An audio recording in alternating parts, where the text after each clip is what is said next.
Now let us create the map chart. So this is the data of product sales in various states in India. So I have not included all the states of India. So first we have to convert this state names into geographical data. So select the list of states, go to data menu here, click on data menu. Under data types, you click on this drop down and click on geography.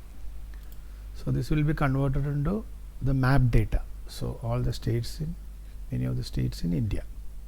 So now I will select this data and I will click on insert menu, and there is a maps drop down. Click on maps drop down. So filled map. So I'll remove this legend.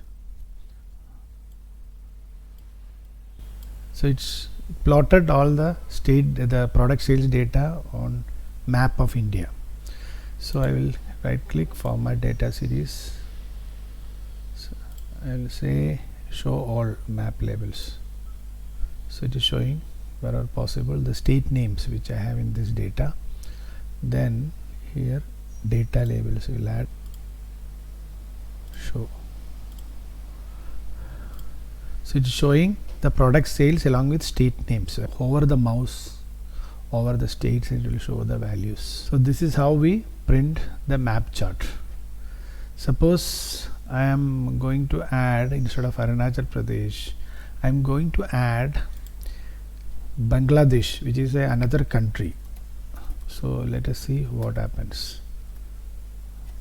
So it validates. So instead of printing the country map, it printed the continent map. So it printed the entire Asian continent, and it is showing West Bengal, Bangladesh. Here see, showing Bangladesh here, data here. So it is showing the map of Asia. So we'll undo. That's it for now. Thanks for watching this video. Please click on like button if you find the information I shared useful, and update comments. Also, please subscribe to my channel to get notified about new videos which I will post in future.